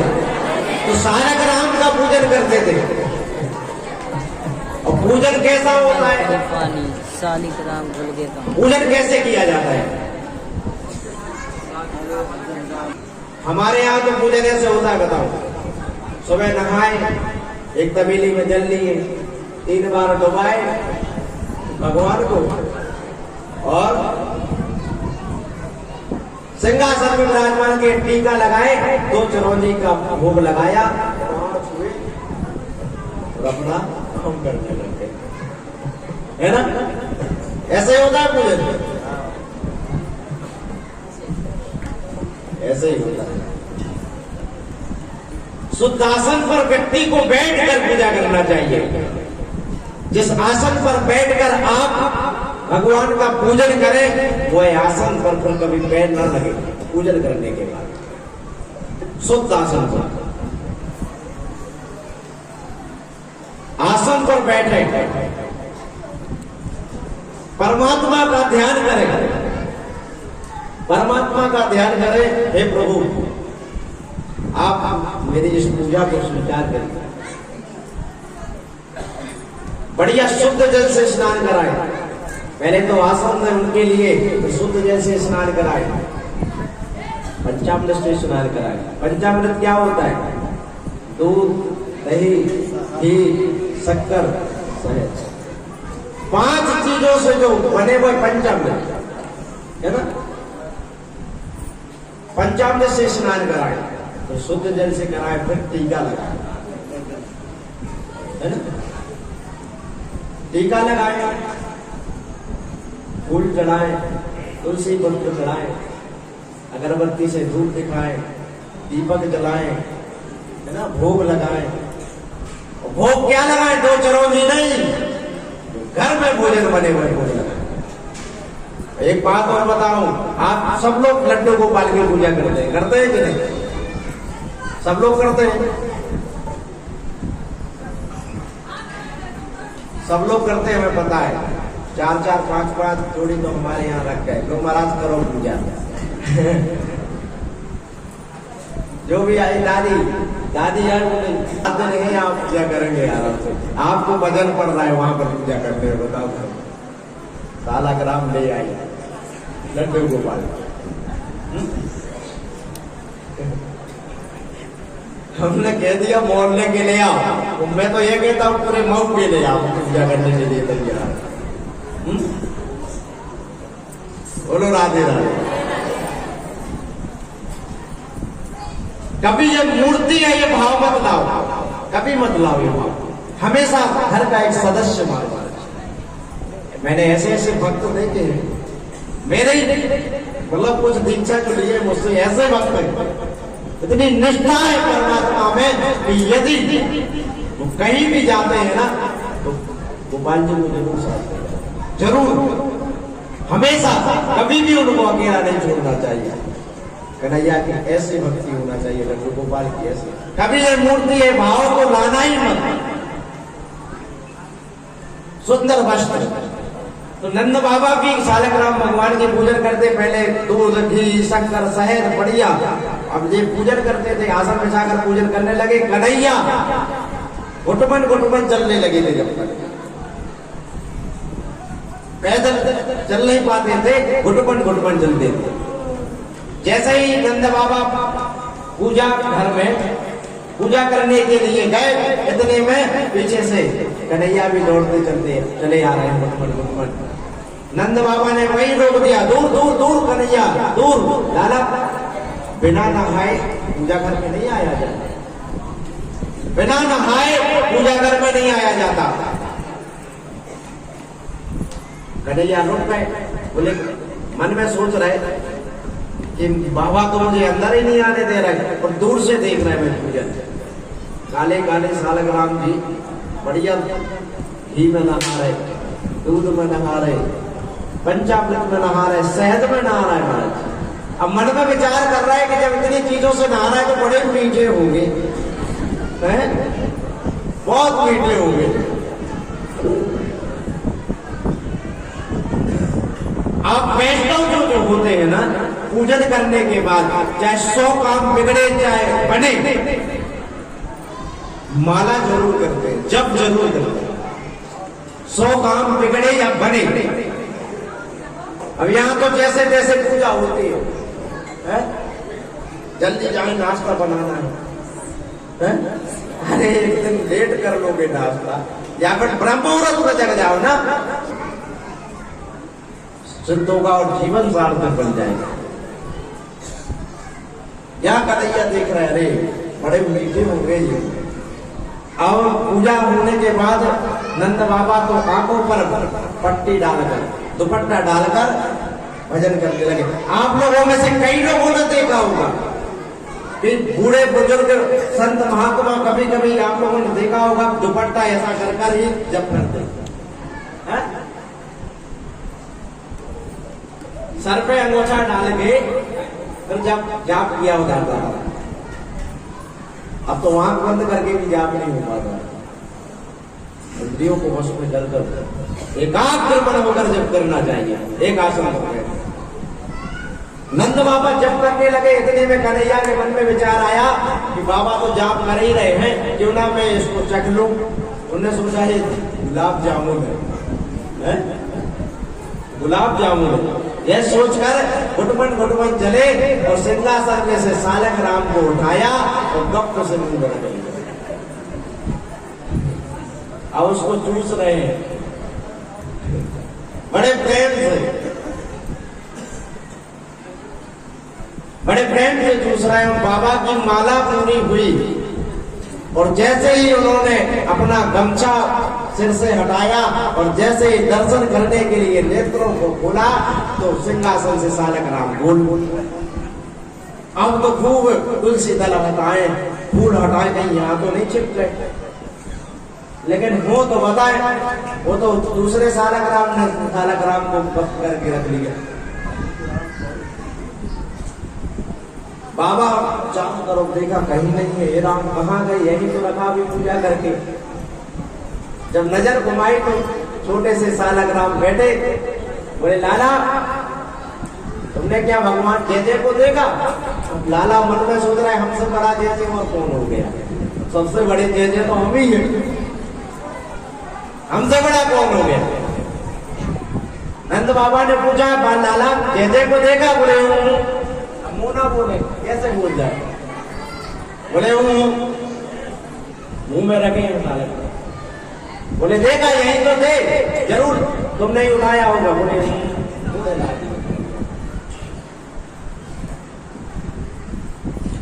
फिर ध्यान से देखा तो एक गाल खुला हुआ था।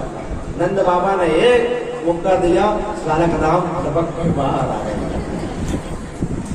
एक तो मन में बहुत प्रसन्नता होती है नंद बाबा को कि मेरा छोटा सा लाला कितना नटखट है, कितनी शरारतें करता है। ये कौन पत्नी यशोदा को बुलाया, अरे सुनती हो यशोदा, तुम्हारा लाला छोटे सा है परंतु नटखट बहुत है,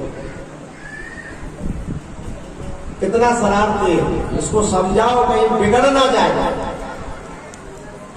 कन्हैया ऐसी सुंदर सुंदर लीलाएं ब्रज में की।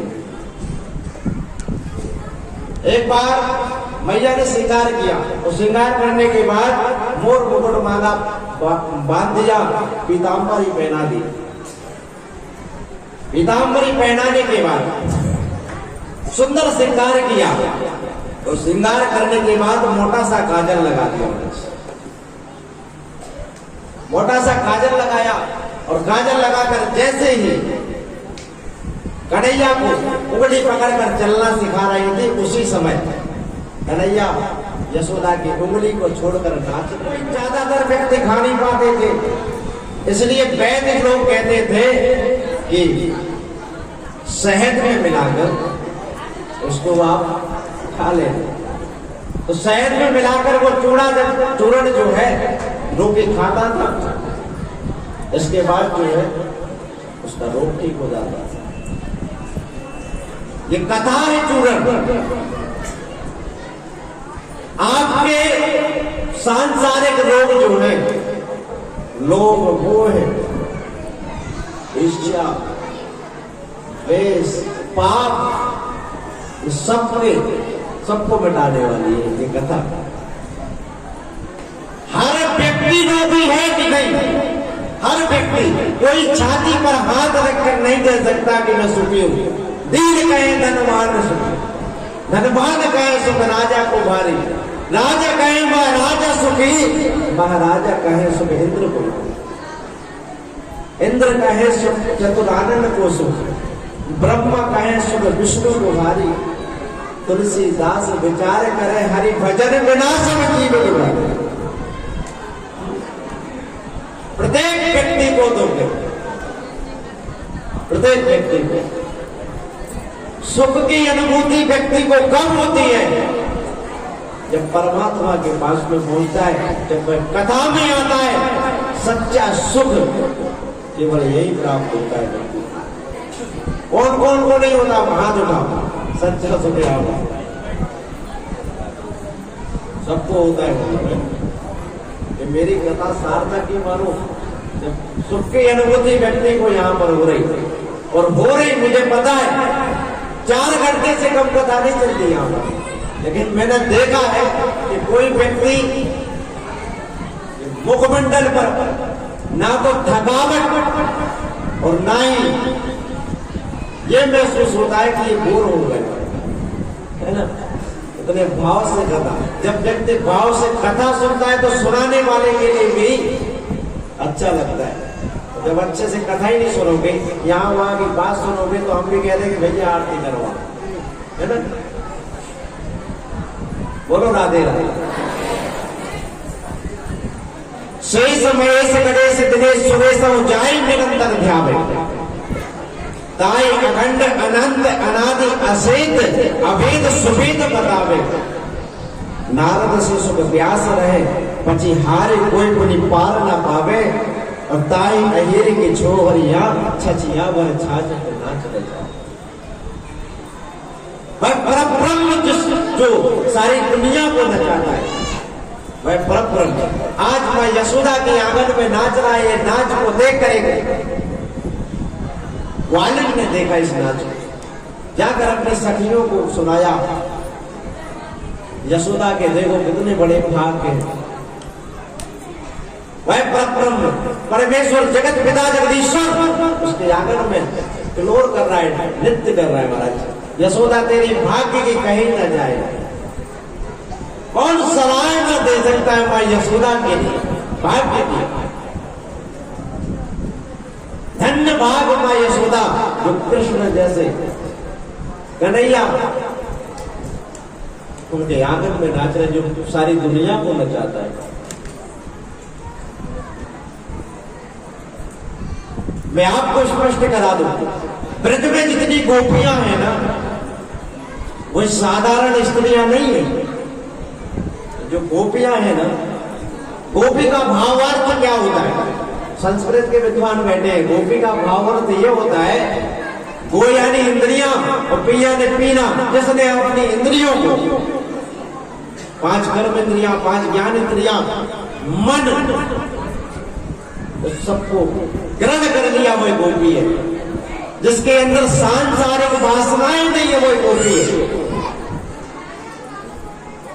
जिसके अंदर काम वासनाएं कभी भी प्रकट नहीं होगी, वही गोपी। जिसने अपनी सारी इंद्रियों को पी लिया, वही गोपी है। एक गोपी ने जाकर अपनी सखी से कहा कि आज मैंने परम त्रिभुवन सुंदर कृष्ण को मैं यशोदा के आंगन में नाचते हुए देखा, आंगन में नाचते हुए।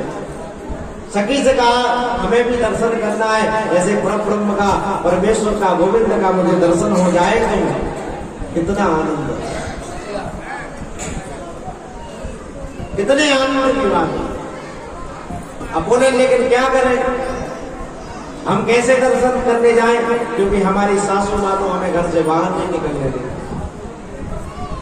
सास जो होती है बहुत डेंजरस होते महाराज हैं?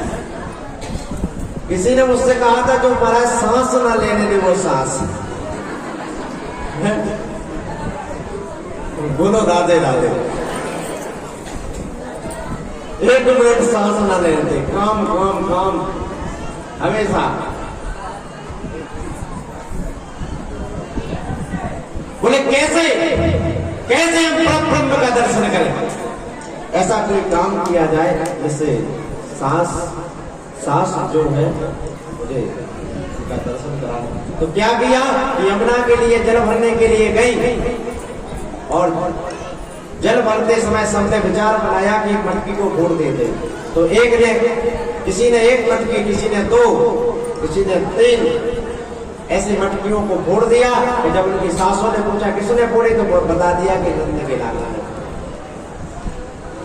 तो सास कहने लगी कि देखो बहू, यशोदा हमारी सहेली है और सहेली के यदि हम ये उलाहना देने के लिए जाएंगे तो अच्छा नहीं लगेगा, इसलिए तुम मेरी ओर से यशोदा के यहां पर उलाहना देकर आओ, उलाहना देकर आओ। मैं जाऊंगी अच्छा नहीं लगेगा।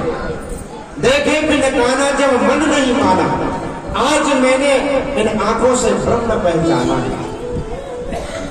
कृष्ण पद कमलों में अपने मन को लगाना, इन गोपियों का ताना तो उलाहना बहाना। ये तो दर्शन करने का बहाना लेकर आई। जाकर मैं यशोदा के यहाँ पर,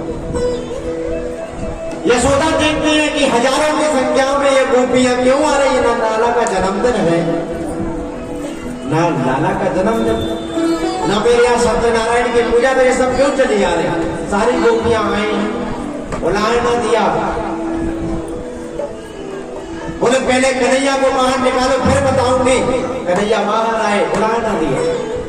एक गोपी कहती है आपके लाला जो है उनको लाइट नहीं लगेगी। सुंदर लीलाएं कहने उलाहना।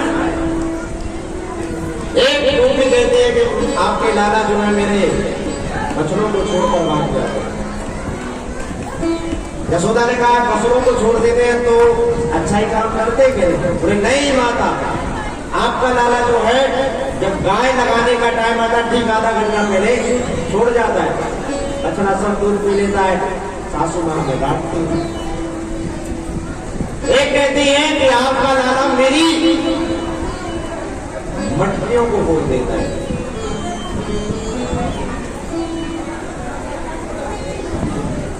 अरे मोरे दई दे मटकिया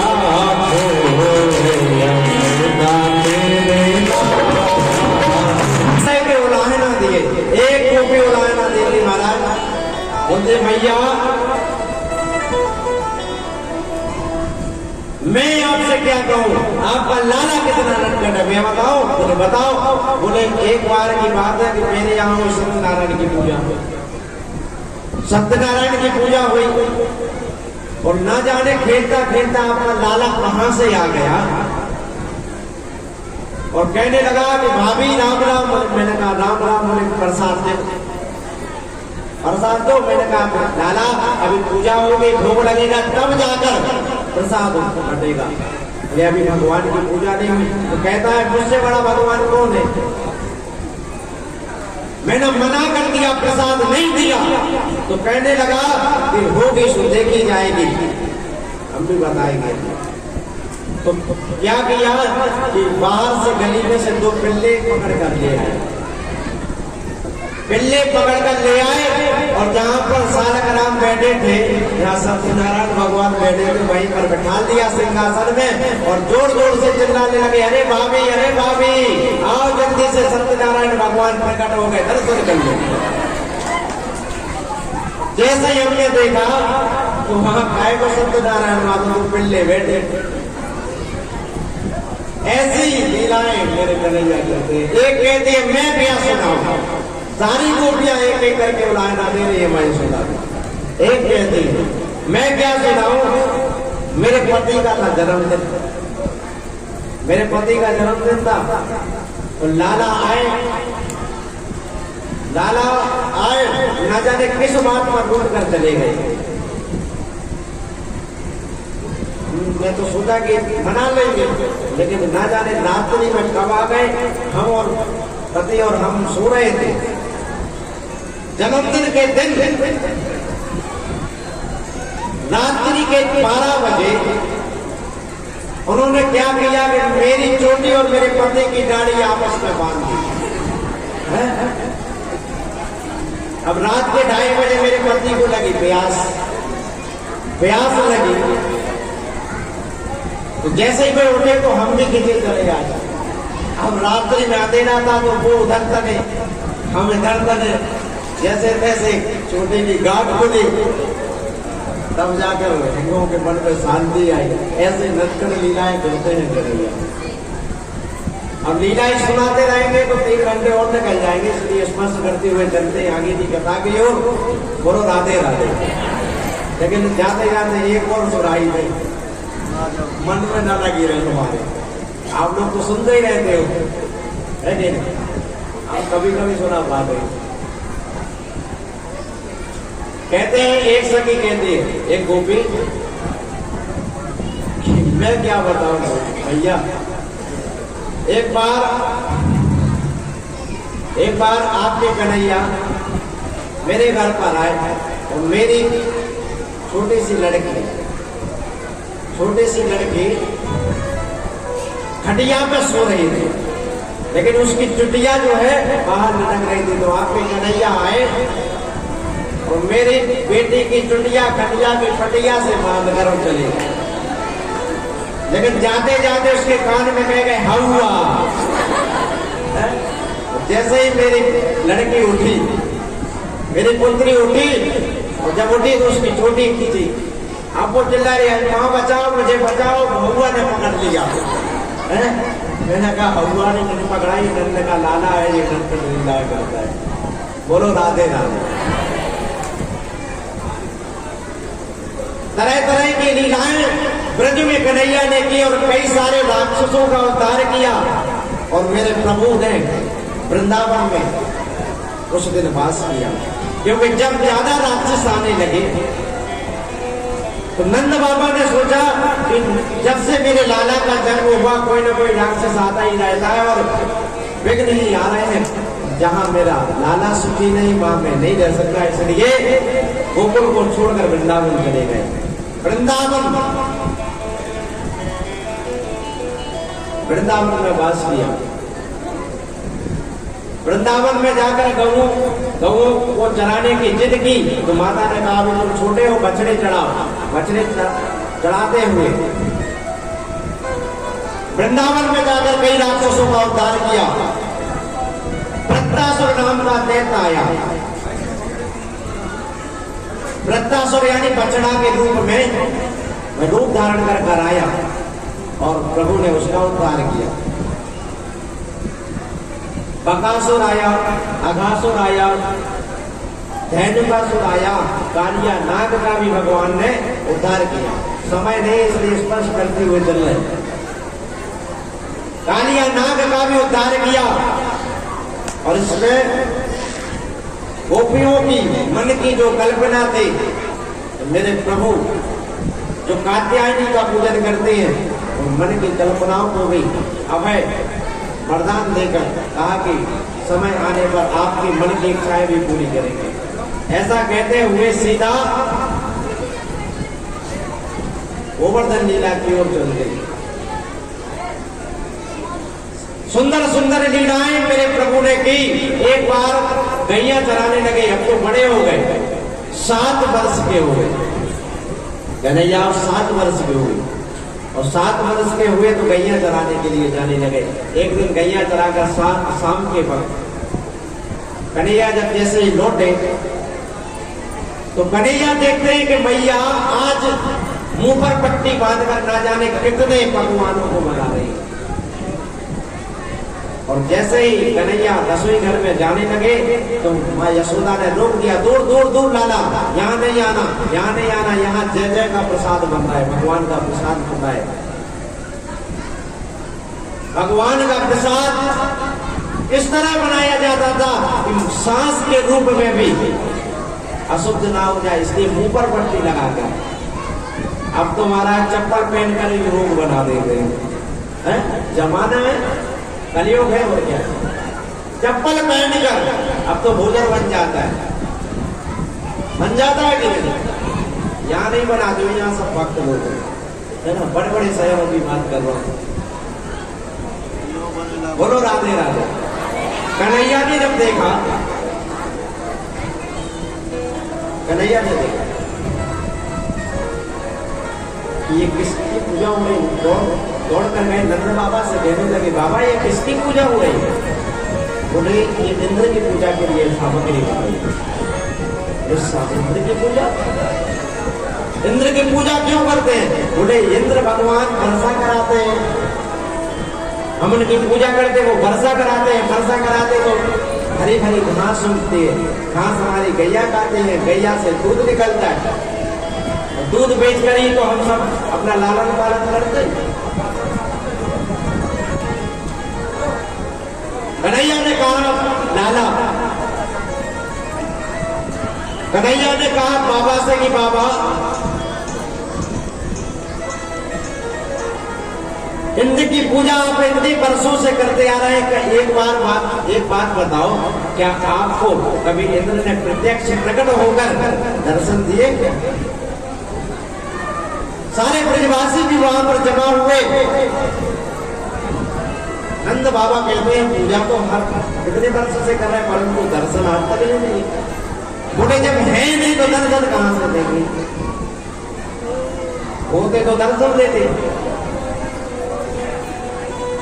मैं आपको बताऊं, कन्हैया कहते हैं बाबा से, हमारे प्रत्यक्ष देव जो हैं वो गिरिराज जी महाराज, हमें उनका पूजन करना चाहिए।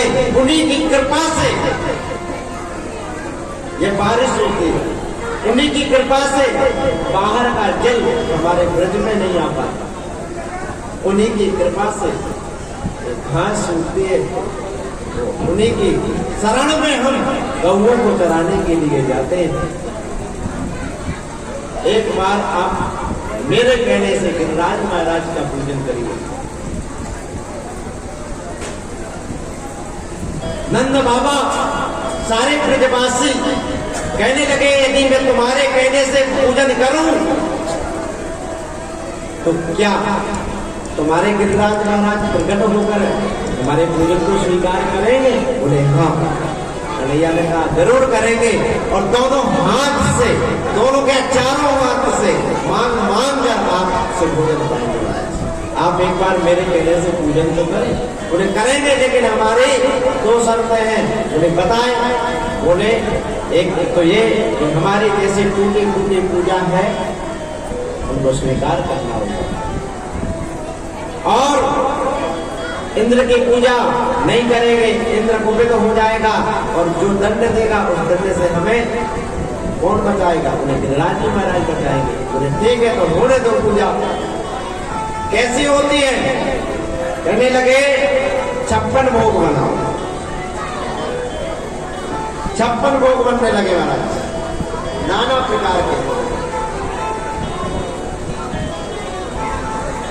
सारे ग्वाल बाल, सारे ब्रजवासी